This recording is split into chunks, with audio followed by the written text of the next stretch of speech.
Welcome back, True Seeker. It is September 18th, 2023. Big day in U.S. history. The CIA was created on this day in 1947. The cornerstone was laid for Washington, D.C. once upon a time by George Washington on this date in 1793. And with regards to history and it being football season, let's again remind about the National Football League and the way it loves to pay tribute to history. For years, we've been educating about the world of rigged sports and the world of rigged news and politics and how it's all connected. And as time goes on, even though we've already understood this, we understand it more and more with each passing season. And for the rest of this NFL season, we will do this Monday night show. Maybe some weeks it will extend beyond Monday night, but it'll be the late night show once a week. We'll recap the NFL, the rituals that were conducted, and so much more. And hopefully we'll wake up a lot of people in the process. And again, this first episode is titled, Who is the Fraud?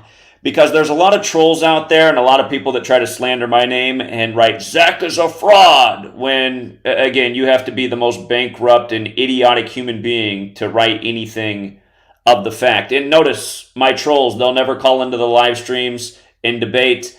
In fact, my most active troll, who's dedicated a whole YouTube channel to slandering me, there was a time last year where him and I were debating on somebody else's live stream, and he looked like a total asshole and a total loser. Plus, we got to hear his little lispy voice, and then he accidentally put his mutilated face on the screen, and the person who was hosting that stream did him the favor of deleting it afterwards because, again, he was horribly embarrassed. And we know he's out there watching and screen recording right now, and we'll prove our point about who the fraud is because he sure won't call into this live stream either, being the ballless little loser he is. But yes, that is what I'd say to all my critics. You guys are ballless little losers. And let's further prove the point of how rigged the game is. So go back to Thursday Night Football. This NFL week began on September 14th, and that is the day in history that Francis Scott Key penned the national anthem. Now, what was the Thursday Night Football game? It was Eagles over Minnesota.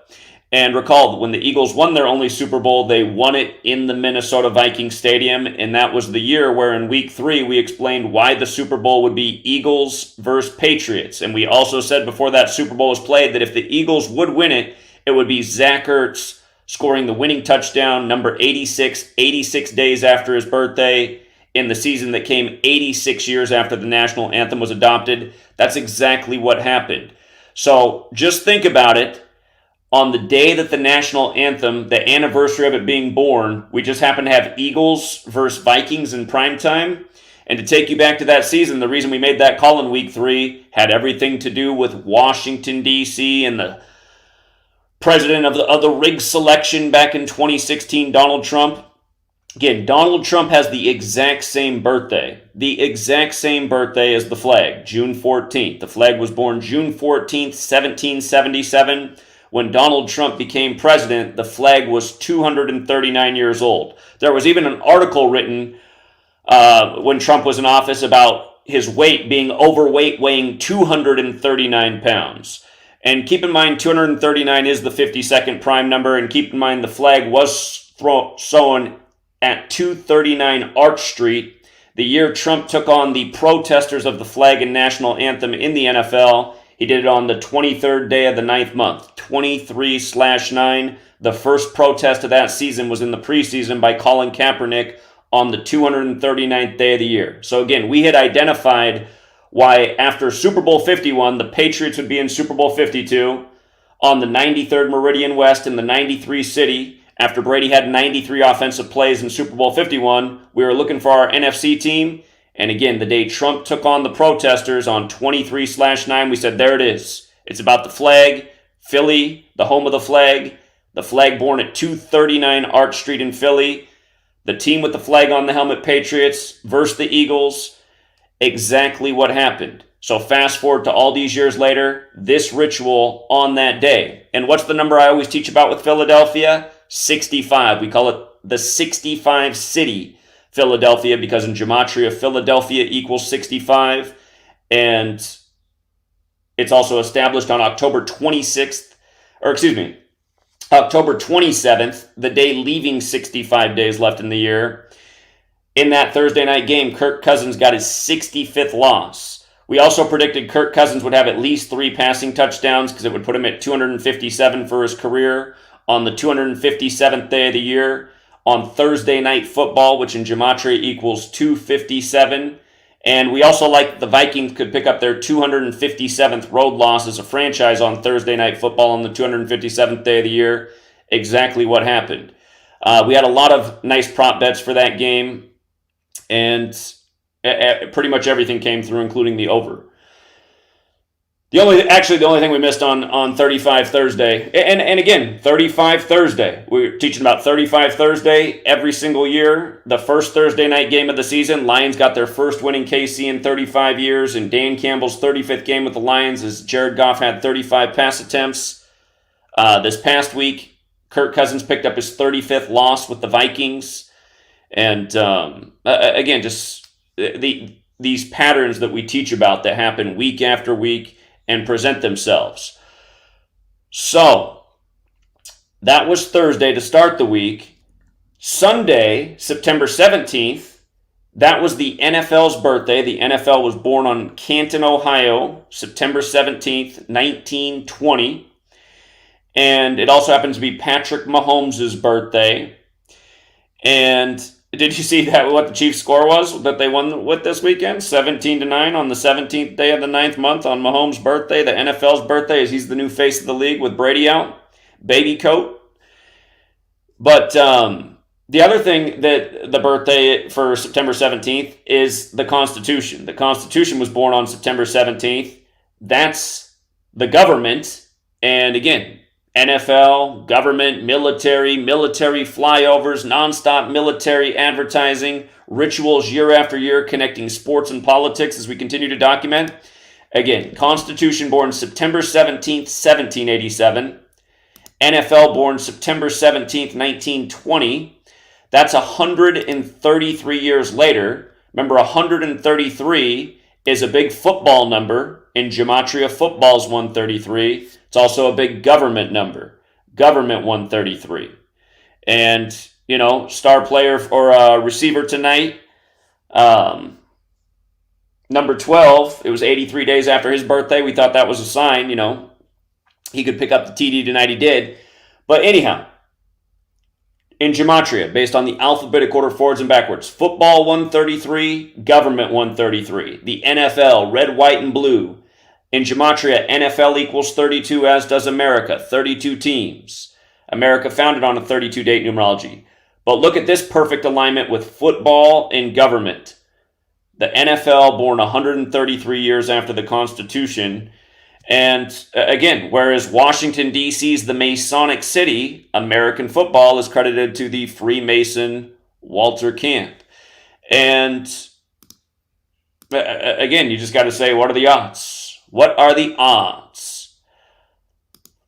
So, 17-9 on 17/9. That wasn't the only 17-9 ritual in the NFL on September 17th. Geno Smith got the win in Detroit, becoming 9-17 on the road for his career on the date. And oftentimes, dates very crucial to what happens in the games. So, with that said, let's review NFL Week 2. Let's talk about NFL Week 2.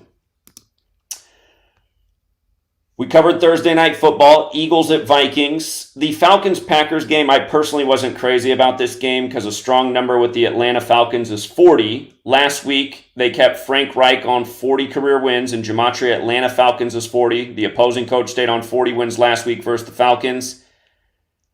This week, Ritter, their quarterback, became 4-0 at home. Remember, Georgia's the 4th state. We just saw Trump get his 4th indictment in the 4th state in a big Georgia ritual. Wisconsin and Georgia have a lot of history, from Brett Favre to Hank Aaron to Stacey Abrams. Of course, Hank Aaron wore the number 44. Georgia and Wisconsin are the two states that equal 44 when they faced each other in the NFC Championship. So something I did talk about in this game, even though I wasn't crazy about it, is that if Ritter won, he would be 4-0 at home, and 4 is the number that really connects, again, Georgia and Wisconsin. The threat in that game was that the Packers coach came in on 40 losses and could have stayed there. So that one was iffy to me. The Bills and Raiders game. The Raiders coach stayed on 18 wins. In Gematria, Bills equals 18. If you're new here, Gematria, the elementary practice of coding numbers into words. It's based on the alphabetic order forwards and backwards, as we just talked about with football and government. It's also forwards and backwards with numerology. And in Gematria, Bills equals 18. McDaniels, the coach of the Raiders, stayed on 18 wins. Jimmy G picked up at 18 in the L column. Buffalo has the Gematria 63. It was their home opener for the year. Their coach picked up his 63rd win.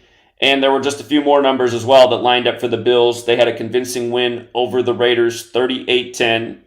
Ravens at Bengals, a little bit tricky with this game. We talked about at the beginning of the season why the Ravens might have a really nice start. Of course, we've been talking about the Ravens all year. So far, they're off to a 2-0 start.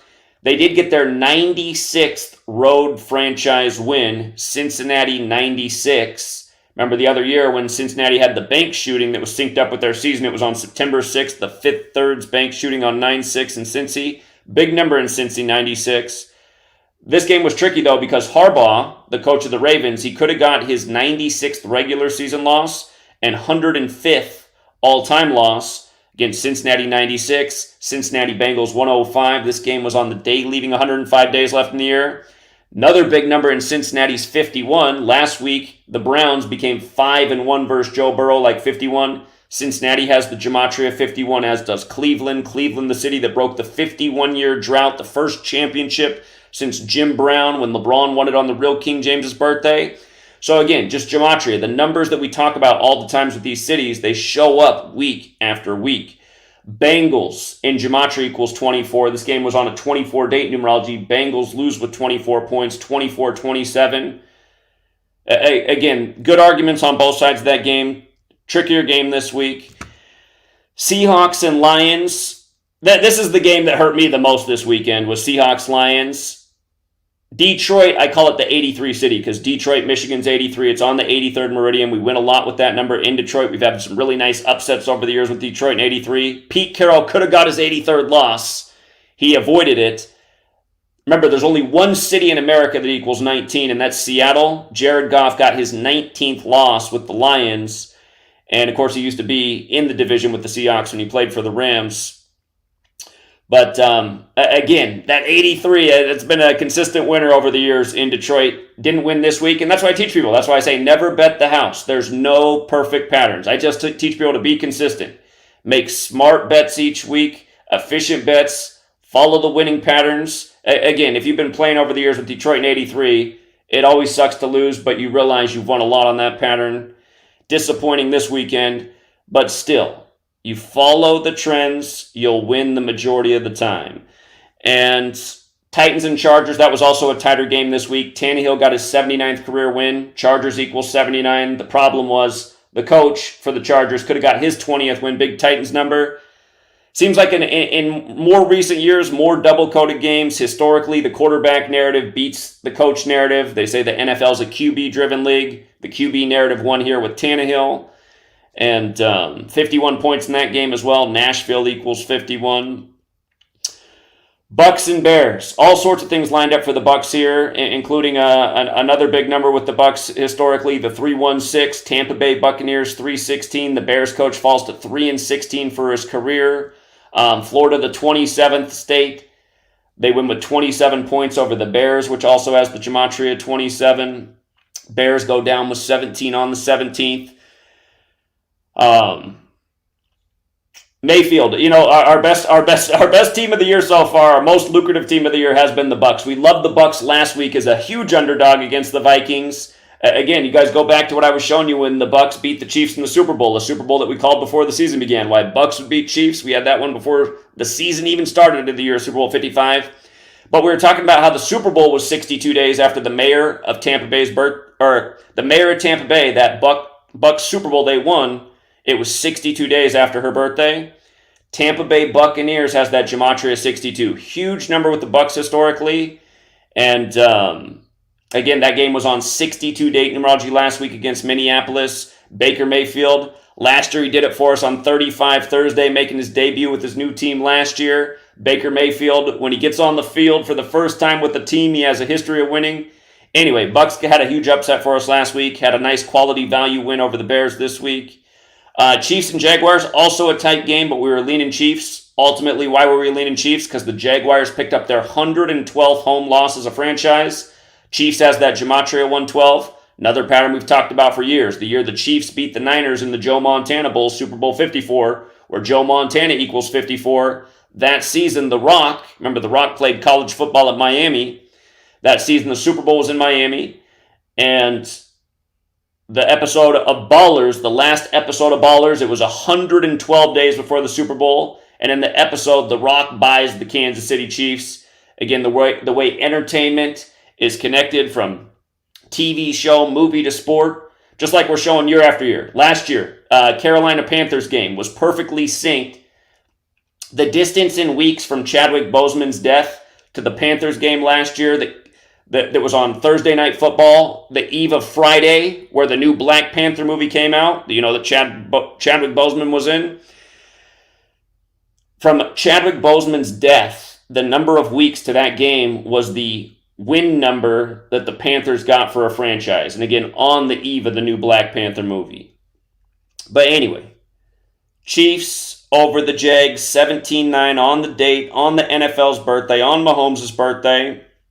Colts and Texans. What we liked about this game was the Colts could get their 31st win in week 2 as a franchise. In Houston, what we call the 31 City. Remember last year, Takeoff died in the big ritual in Houston with his uncle who was 31 years old, and then they got the shooter 31 days later. But again, we just love 31 in Houston. We saw the Colts get the 31st win. What's the score? 31-20. Funny score. Houston equals 31. Texans equals 20. 51 points, like Houston Texans equals 51, like they hosted Super Bowl 51.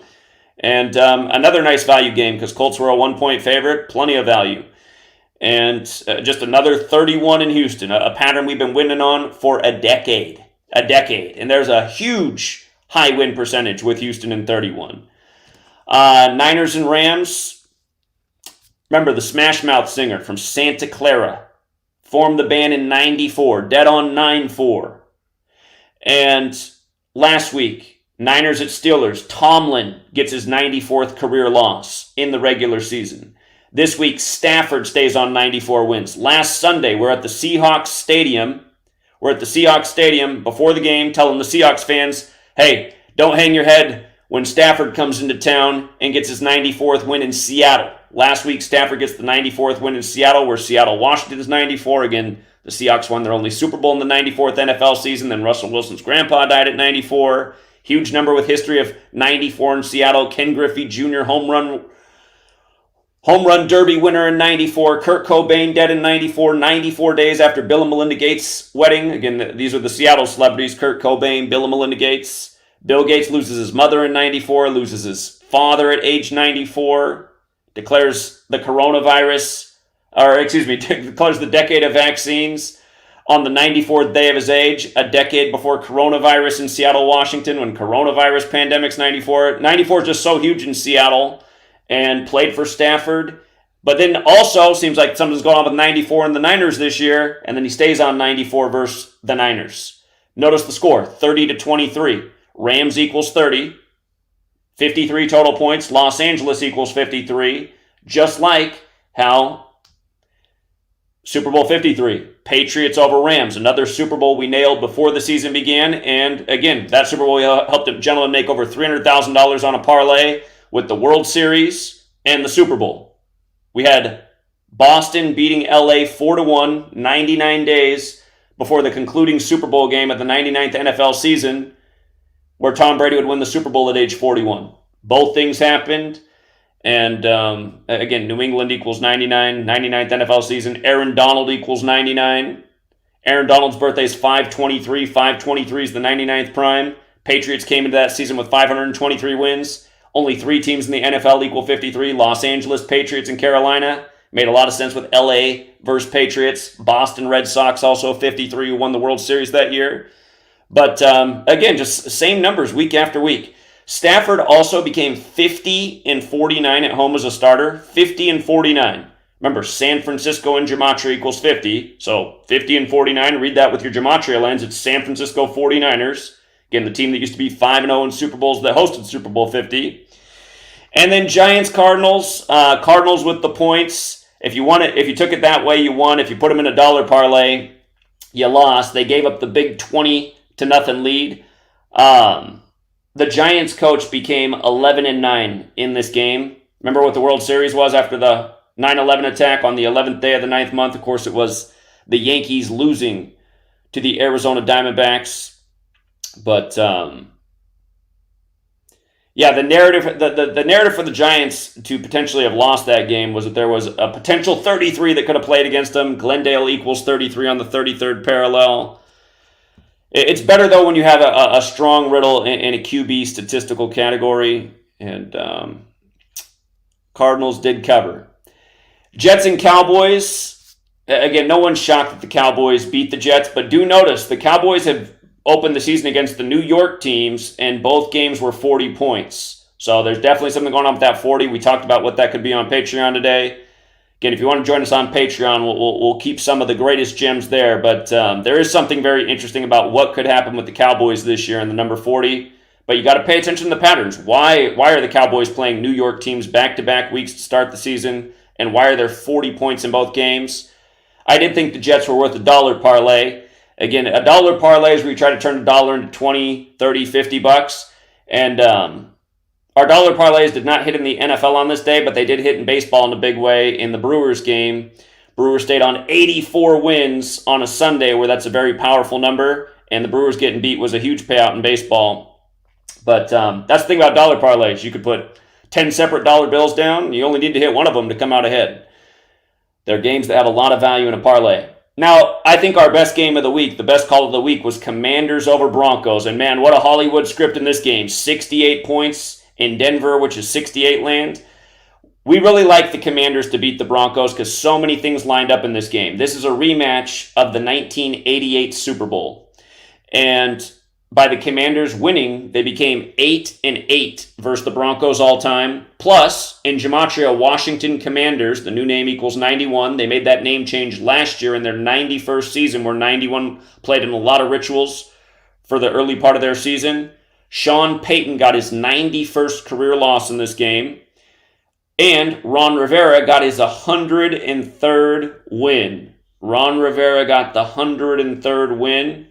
Broncos equals 103. Plenty of rituals with 103 in Broncos over the years. And again, they made that game really exciting. There was, a touchdown with no time left, a 50-yard bomb. But then they couldn't complete the 2-point conversion.